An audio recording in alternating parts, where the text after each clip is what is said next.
I see this program as rather unique. It's probably not the only one in the world, but it's certainly one of a very few, and maybe the only one in Europe, where Jesuits and Jews are working together to create an academic dialogue. And to me, that was extremely exciting. I have encountered the study of Catholicism and Ignatius and the Jesuits in my own work on the early modern period. For me, there is a certain warmness, a certain feeling of commonality between Jesuits and Jews. The notion that we would be putting together a program teaching about Jewish-Christian relations in a city that is known for Jewish-Christian relations, the creation of the Hebrew book, for example, and particularly in a world where Jews and Christians tend to separate themselves more and more. To try to overcome that separation seemed to me as remarkable aspirations for a program like this. So I came on enthusiastically. I have always been involved with Jewish-Christian relations. I happen to be also a liberal rabbi, although I function here exclusively as an academic who happens to study Judaism in a Christian context.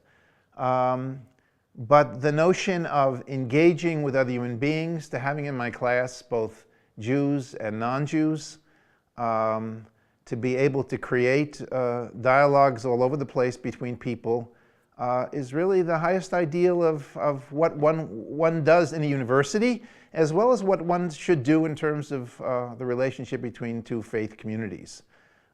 So I eagerly accepted your invitation, not once but twice.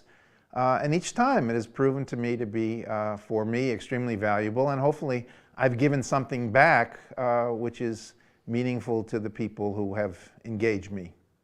The first time I came here, I taught modern Jewish intellectual history. And there I covered the ground from the 18th century through the 21st century. In fact, I found it so relevant that, as you recall, the Bishop of Antwerp came to my lecture on Abraham Joshua Heschel. And afterwards I confronted him and I said, why? Why do you care about Abraham Joshua Heschel? And his answer to me says, have you read The Sabbath, the name of one of his books? I use it with my parishioners.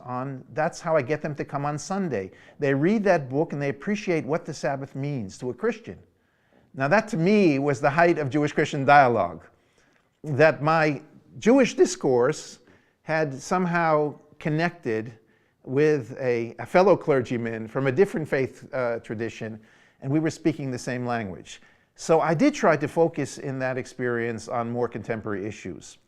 The course that I gave now is a course that didn't begin in the early modern period, began with the rise of Islam. So what I tried to do was to engage the students in discussion of how Judaism emerged in the Middle Ages against Islam and against Christianity, and to compare the three religions. In other words, Judaism as a minority culture was a kind of barometer of what was going on both in the Christian and in the Muslim world.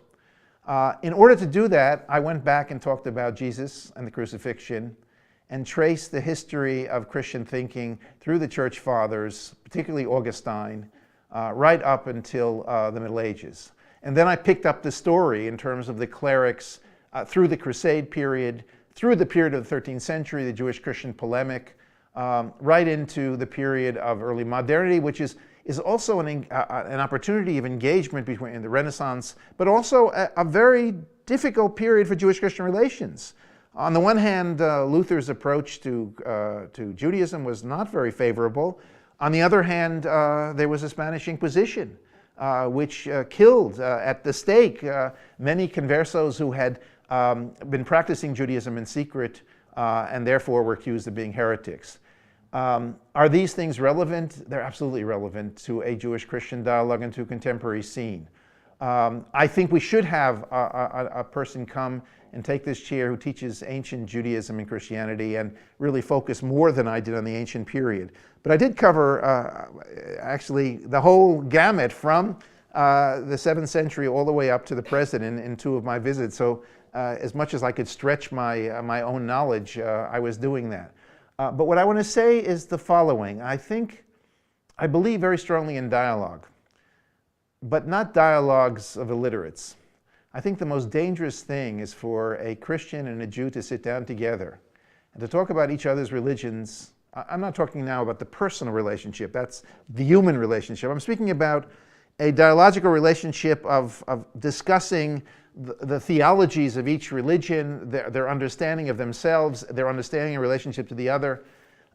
When people often do that, and it happens very often on a very, a parish level between a priest and a rabbi, or between just two parishioners, the danger of ignorance is always permeates the room.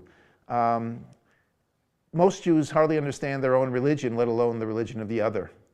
And I would assume that applies as well to the Christian community. It seems to me that this kind of course, while not making people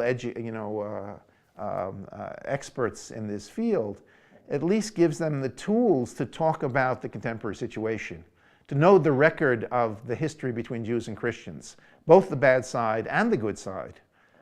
We talk in my course about Christian Hebraicism, about the rediscovery of Hebrew by Christians, by Catholics in the 16th century, by the publication of rabbinic works by Christians. So there are really two sides to the story. That kind of nuanced picture allows us to really speak about the present. Before you can sit down and really talk about the present, you have to know something about the past. I love to use the phrase, without a knowledge of the past, one stands naked before the immediate. I think that's a great phrase, which I once heard from a rabbi. Namely, we can always talk about our presentist views of the world, but clearly when we speak as representatives of our faith, we're speaking for a 2,000-year history. And we better know something about that history and understand what we are speaking about when we enter into a dialogue with each other. So for me, the best place to engage in dialogue is within the university. The university is relevant for Jews and Christians seeing each other, learning from each other, and becoming more tolerant and appreciative of each other. That's where it should be done. I am not for the universities, whether it be Antwerp or the University of Pennsylvania, becoming secularized to the point where these subjects aren't important. They're critical. They're critical to the humanities. They're critical to both secular and religious scholars. And I think we can best do them here. So my argument would be I tried as hard as I could. Whether I succeeded or not, I don't know. But I tried as hard as I could to make what I was teaching relevant to a contemporary world.